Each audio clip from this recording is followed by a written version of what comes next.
I were talking just before we went on the air, recruiting. Letters of intent were signed last Wednesday, is that correct? Yeah, last Wednesday. Last Wednesday.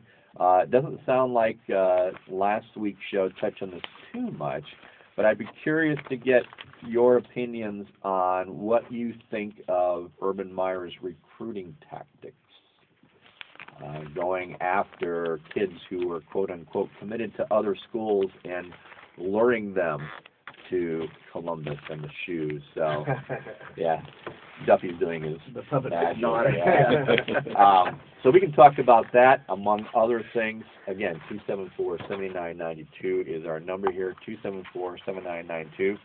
Duffy, you want to lead us through the TV and radio listings today? All right, we start out with, and this is in alphabetical order, Action Sports. 2 o'clock this afternoon, the Winter Dew Tour is on Channel 4. 11 o'clock tonight, auto racing, the NHRA qualifying is on ESPN2, and in boxing, at 9 o'clock tonight, also on ESPN2, Hernandez versus Andrade. Golf, well, we probably missed this one already, started at 6 in the morning, so in fact it is over. We'll start at 10 a.m., the LPGA Australian Open. That is on the Golf Channel, 10 a.m. right now. 1 p.m., also on the Golf Channel, the PGA AT&T Pro-Am. Is that the one with Bill Murray. Bill Murray, yeah. Got it. Okay. Then it switches over to network programming on Channel 10 at 3 o'clock, PGA AT&T Pro-Am. At 6:30 this evening, also on the Golf Channel, we have the Alliance Championship. High school boys basketball, 7:30 this evening on WFCO 90.9 on your FM dial. It's Millersport against Fisher Catholic. And we've got about a third of a page of men's college basketball, starting at 11 a.m. on ESPN2, Butler at Cleveland State. On ESPNU, also at 11 a.m., Ball State at Kent State. At high noon, DePaul at Notre Dame on WWHO. Same time, Louisville is at West Virginia on ESPN. 1 o'clock on Channel 10, Connecticut at Syracuse. On ESPN2, also at 1 o'clock, Arkansas Little Rock at Middle Tennessee State. 1 o'clock, ESPNU, Nebraska at Penn State. And on WUAB, Virginia is at North Carolina, who lost that game for the ages, which most people have already forgotten about. I didn't see it, At but Duke, I've heard plenty week. about it. Yeah, man. saw the last 2 minutes. Aaron Rivers. You've seen the last 2 minutes. That's all you needed to really saw, see. Yeah. So at 2 o'clock this afternoon on ESPN, Kansas State is at Texas. Utah is at Arizona on FSN. On STO, Sports, Illinois Chicago versus Loyola of Illinois. At 3 o'clock, 2 games. First is on ESPN2, that is New Mexico State at Utah State. And on ESPNU, Cincinnati is at Marquette. At 4 o'clock, on ESPN, Maryland at Duke. On FSN, California at UCLA. And on NBC Sports Network, or NBCSN, San Diego State at UNLV. Formerly known as Versus. And, yeah, there we go. At 4:30 this afternoon on WYTS 12:30 a.m., Ohio is at Eastern Michigan. At 5 o'clock, Wichita State is at Creighton on ESPN2, and George Washington is at Richmond on ESPNU. 6 o'clock this evening, there it is, the one that was alluded to a moment ago, Michigan State at Ohio State on ESPN and on WBNS 97.1 FM. Also at 6 o'clock on STO, Western Michigan is at Buffalo. At 7 o'clock, Alabama is at LSU on ESPN2, and Harvard is hosted by Princeton on ESPNU. Harvard, alma mater of Jeremy Lin. There we go. There we go. Wish they had him. No, actually, they're already, they're ranked in the top 25. Yeah, great team. So, let's see, at 9 o'clock tonight, Kentucky is at Vanderbilt, and that's on ESPN, and Xavier is hosted by Temple on ESPN2. And finally, if you haven't had enough, at 10 o'clock tonight, Is this live? Ohio Northern is at Mount Union on STO. No, that can't be. I'd have to think that's. I would hope that is. I mean, I talk about the players will be following. All right, men's college hockey, 7 o'clock tonight. Alabama Huntsville is at Miami of Ohio on ONN, right? And Ohio State is hosted by Western Michigan on WBNS 1460. The National Hockey League, the Columbus Blue Jackets, I think they won a game this week, break out the champagne. Columbus is at Minnesota on FSN and on WWCD 102.5 FM. We have rodeo at 9 o'clock tonight, the WinStar Invitational on NBCSN. Rugby, 3 o'clock this afternoon, France and Ireland on the BBC. I presume that's the BBC, the American version. I don't, well, who knows what satellites can do. Now, at 3:30 this afternoon, also rugby, the USA Sevens, and that's exactly what it is, the USA Sevens on Channel 4. And at 7 o'clock tonight, more USA Sevens on NBC Sports Network. Soccer. Well, I think it's over. Manchester United, hosted by Liverpool on ESPN2. That started at 7:30 this morning. That has to be done. Women's college basketball. Noon today, Bowling Green at Toledo on STO. At 3 o'clock this afternoon, Baldwin Wallace is hosted by Capital on WAM. And at 11 o'clock tonight, and this one could be live, USC at California on Fox Sports Network. Women's gymnastics at 8 o'clock tonight on the Big Ten channel, Minnesota at Nebraska. Okay, that's mostly, I guess that's about half basketball and half everything else. Well, thanks for listening to the sports show. Right. We're about out of time. Wow. For all you bracketologists out there, this is your day. You will be able to see a whole bunch of teams with good chances of making it to the tournament that you may not have seen on TV or heard of before. I know Creighton, one of those that's in the top 25, I believe. There was an article in SI this week about them.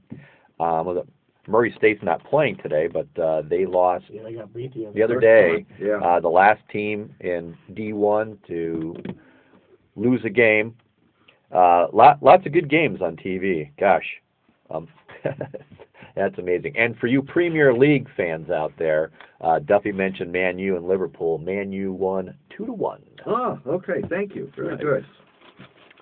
The infamous Wayne Rooney scored in, I think, 2 goals, it looks like, in the second half Oh, my to goodness. lift Man U over Liverpool. Ooh. I've started to become I've always enjoyed watching soccer, but I'm hooked on the Saturday morning, Sunday morning soccer that either is on ESPN2 or Fox Soccer Channel. Some Premier League action. Sometimes they show Serie A out of Italy. It's pretty impressive watching Great. what some of those guys Out of the can 2 do. hosts that we have, one of you loves soccer and the other goes, Yeah, yeah.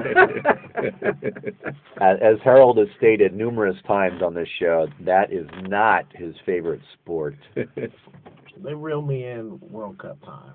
Yeah. Yeah, Yeah. you can really see the crispness of the play, how good they are. Right. That can be fun to watch. Sorry, Harold. Yeah. You're outvoted 4-0 today. You are listening to the Sports Show on Voice Core. I am Brent Shepard, driving the big sports bus this morning. Rashad DeBose, Leland Bass, Pat Duffy shearing along for the ride. If you want to talk some sports with us this morning, love to hear from you. 274-7992, area code 614-274-7992. Well, got to talk about the Super Bowl. Giants did it again. Stabbed the Patriots right in the heart. Pulled one out. Final drive of the fourth quarter. If I'm a Pats fan, I'm about ready to jump off the ledge. I mean, it was right there. It was right there for the Patriots. Yep. And I don't. Someone said that the Giants were the better team on last Sunday. I don't necessarily would say that's true. I think the Giants, from a luck standpoint, Lady Luck was on the Giants side more than it was the Patriots side. I will say the Patriots shot themselves in the foot. That safety on the very first play of the game, that was a killer. I mean, how big is that 2 points at the end of this game? Instead of having to go for the Hail Mary on the final drive, all they needed would have been a field goal would have won it. And that would have increased the odds in New England's favor much greater. Well, then they wouldn't have let them score the touchdown with 57 seconds left either. So would they have even gotten the ball Well, back? maybe they would have, because why not let them score so you still have the time to get down the field and be able to kick? That had to be the most reluctant touchdown I've ever seen. Yeah. Right. I'm never. Crap! I was supposed to stop. I thought of that laughing with the guy on the bicycle. Yeah. I think if he would have actually stopped, he would have tore his ACL. So Yeah. He kind of just went ahead and fell in the end zone. It's kind of hard to ask a guy to tiptoe through the line of scrimmage and fall down. Yeah. I mean, it's much scrutinized as he's been. It's kind of weird that he scored the game-winning touchdown, and everybody's like, "Oh, that was the most stupidest thing. Why did you just fall?" I mean, when you kinda go into weird. the line expecting to be hit, Yeah, and then no one's hitting you, and you've got that momentum. I forget, were they on the were they on the 4-yard line, Right. the 6-yard line? 6-yard line, yeah. They And- got the pictures of it in here. I can't hardly blame the guy. No, you can't. I mean, if you what- tiptoe through there and somebody comes and gets a nice solid hit on you, you could fumble or anything. Right. yeah, Anything I guess the one thing they could have done if they really wanted to run some time off the clock, why to either take a knee or run a sweep. Yeah. Yeah. Well, they probably were scared of the Run out of bounds. Yeah, The yeah, guy just true. got the screen and Yeah, ran out of Ran out bounds. before. Yeah. But also, I think there was a debate on if they were going to let the Giants, if the Patriots were going to let the Giants score, why didn't they let them score on first down? Why did they let them waste another 35 seconds? If once they got inside the 10, if that was their strategy to just go ahead and let them score, then why didn't they just let them score on first down, keep the timeout, and then give Tom Brady a minute 10 and a timeout? So there was a lot of little gamesmanship that kind of got lost in the celebration. But a lot of people, when I was listening to some of the other sports talk radios, were saying, well, why didn't they let them score? If they're going to let them score on first down. Yeah. And then they were saying, well, why didn't the Giants just center the ball and take a knee, and then counterplay that way out? But I just think it's hard when you coached a certain way, when you coach to win and when you play to win for so long, that it goes against your instincts to not do it at the end of the game. I think that's kind of maybe what happened. And that's the same thing with Bradshaw. He's coached to hit that hole and get into the end zone. And as much as, he might have heard Eli screaming, "Get down!" His mind is saying, get to the blue, get to the blue. Right. Yeah. It's hard to stop that. And Manning does it again. In 2007, it was a pass to David Tyree. Yeah. Off his helmet. This game, it was a pass to Mario Manningham. Duffy was showing that there's a picture in SI that is an incredible picture. Just shows Manningham making the catch and with his feet in bounds. Yep. But there was a replay that NBC showed, kind of from behind Manning and overhead on that overhead camera. Yeah. He was the luckiest SOB going. Looking at that replay, where waiting for? the hell was he trying to throw that ball? Yeah. I mean, there was no other place that he could have thrown that ball in that situation.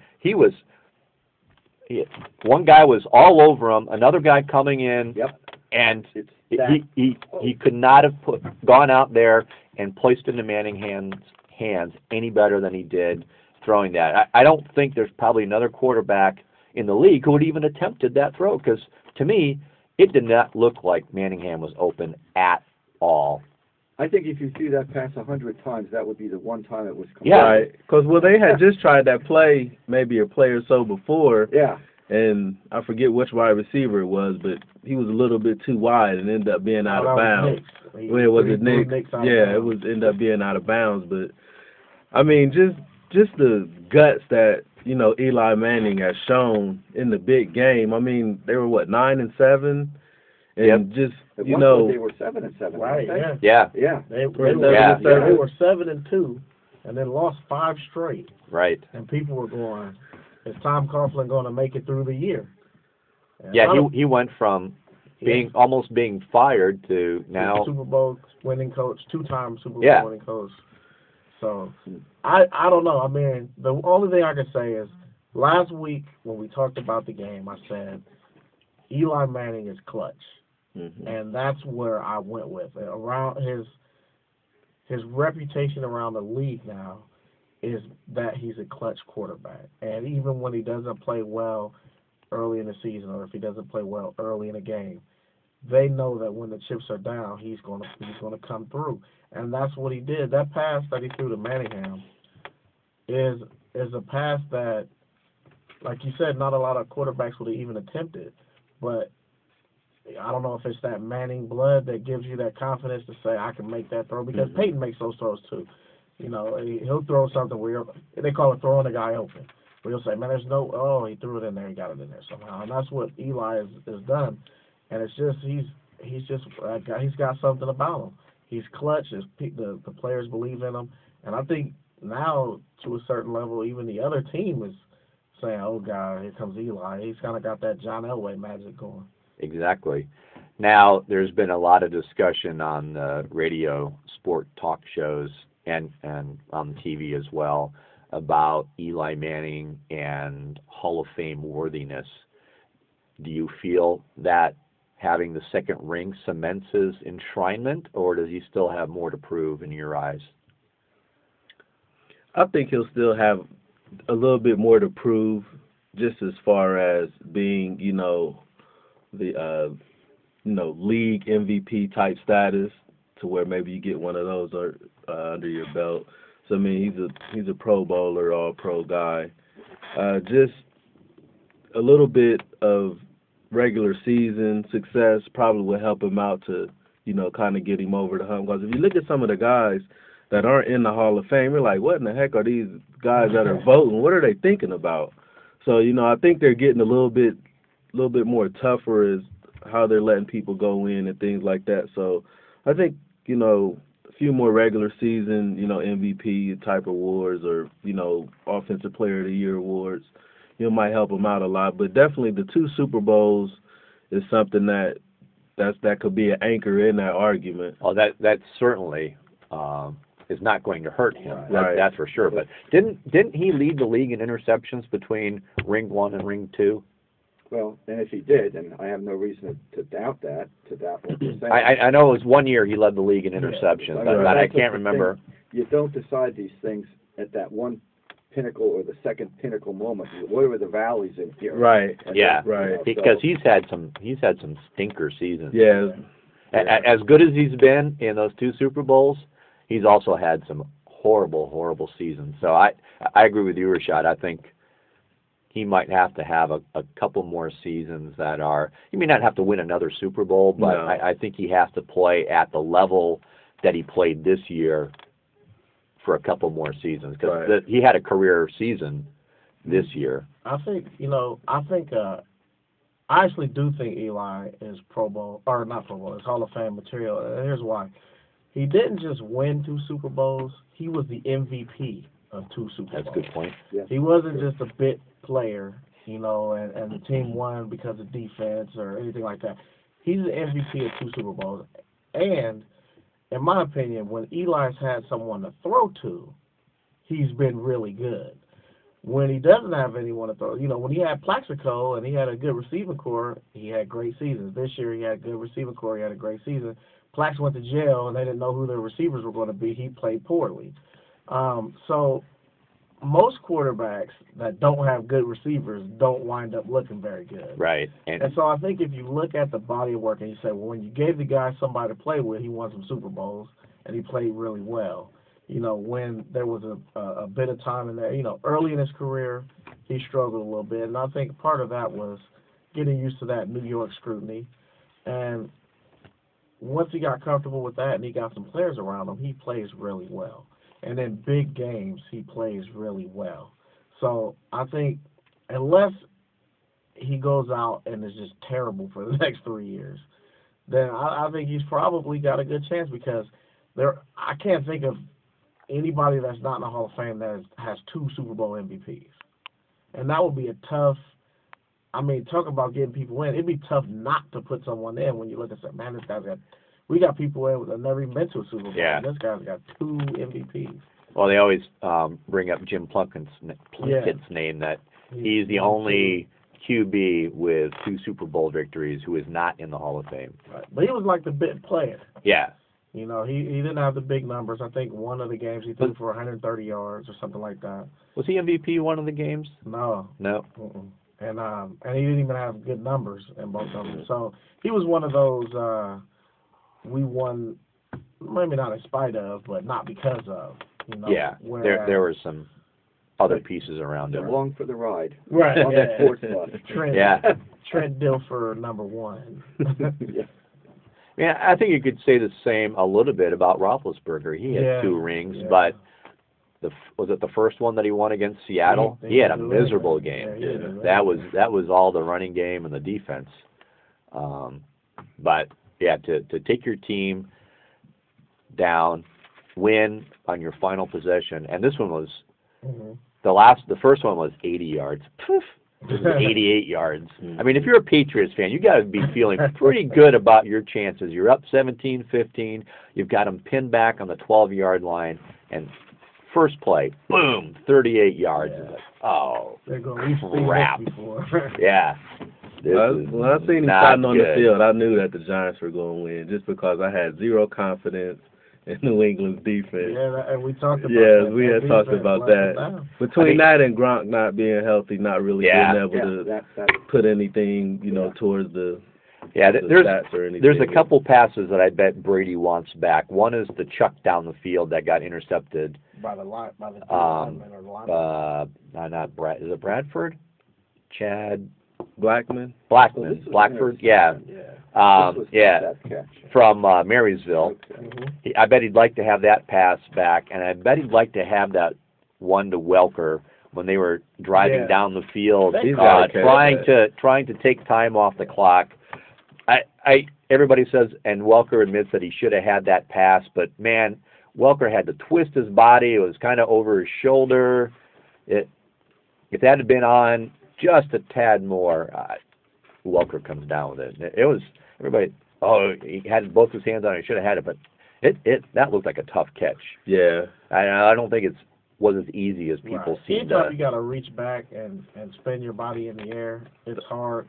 I think people we're hard on Welker just because they know he has that in him. Yeah. They know he can make that catch, but on the other side, if Brady throws out on the money, Welker can run for a while too, because there was no one around him. If you look at the replay, wide open. He was wide open. There's no real reason not to give him a pass on the money. So So, I guess we just talked about Eli and how this game helped him.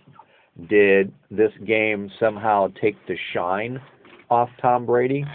I wouldn't necessarily say it was just this game, but you got to think back in the AFC playoff game, he didn't do really well either. He didn't play well. And that was kind of the reason why I was still going with New England. I'm like, well, there's no way that, he can have 2 bad games, back to back. But I mean, he didn't look like he was ever really comfortable in the pocket. Well, he did break the Super Bowl record for consecutive passes made. Yeah, he did. Yeah, right. But he was still, he was still being pressured and hounded. Yeah. In spite of being able to do that, he never was able to really drop back and get those type of reads and things that he usually likes to do. He did have that consecutive streak, but it was kind of I'm getting pressure. I got to step up, or not being able to really drop back, set his feet, and do the things that he normally likes to do. And I think that partly was the Giants' game plan. Oh, right. Their game plan was let them get the dink and dunk, tackle, get them on the ground. Yeah. And don't get beat by the big play up top. Right, and so. And the Giants put the ball on the ground a couple times, and they recovered it. Right just back, everything like went you said, Lady the Luck. Giants' way. Like everything. Lady Luck. Of destiny. Yeah. It was a good game. Mm-hmm. Enjoyed it. Favorite commercial? Um, Something very important to the sports show. I didn't really have a favorite. It was like the first time I ever seen them replay commercials. Like, I was like, why are they keep they showed one commercial Right. maybe 2 or 3 times. Right off, I don't really remember any.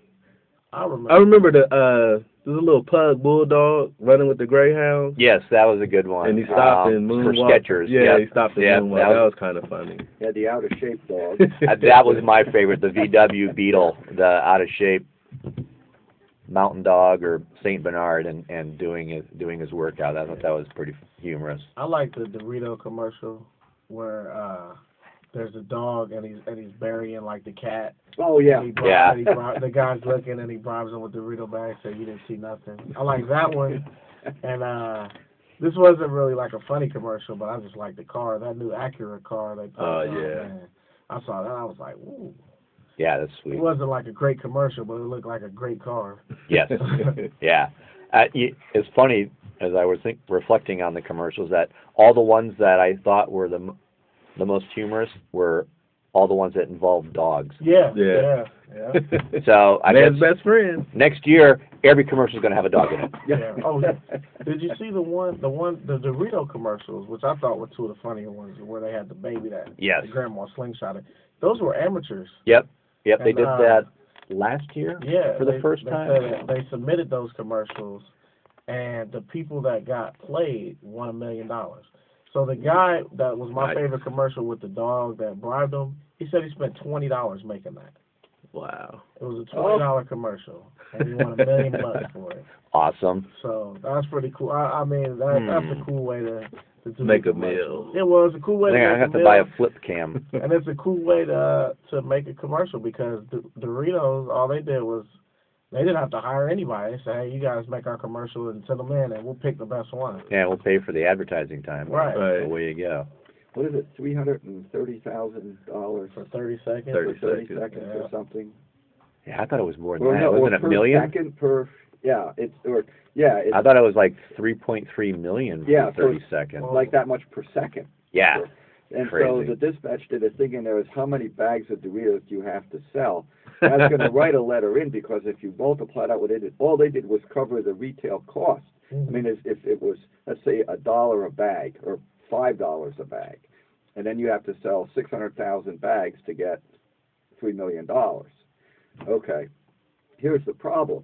That's just to make the net amount. To actually get the profit to Doritos to pay for the amount, Right. you got to sell another $3 million. Yeah. And so I'm wondering how much of what we're buying is inflated for advertising. Well, I remember I took an econ class, and it was like 70% of what you spend on anything is because of the advertising budget, which is why if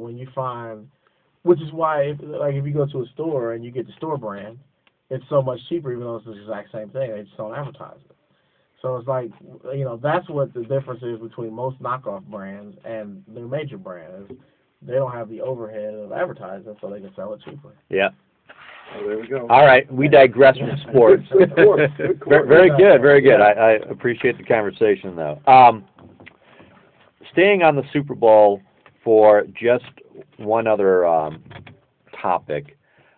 Lot was made this week about Rob Gronkowski going out and partying like it was Rock star. 1999. 1999. I guess had his shirt off and dancing and. Pretty funny. Did you see the video? No, I haven't. It's pretty funny. I got to the point where I couldn't listen to it anymore because I was just tired of hearing about the whole thing.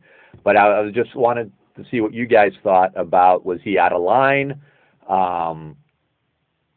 Was that acceptable? What do you guys think? Well, to quote from Gone with the Wind, frankly, my dear, I don't give a damn. I really don't care. I mean, Yeah. let him party. Season's over. I mean, sorry you lost, but, life goes on. And he's looking at He's a professional. foot surgery. He's not going to be able to rock it out for about 6 weeks. Right. He had it yesterday. So, It sounded yeah, like. so he's like, let me get my party on while I still can, and then I'll go do my rehab. So I don't have a problem. What is he supposed to do? Go cry in his room for the next 3 days? That's what a lot of sports pundits thought he should be doing. Well, not only the sports pundits, but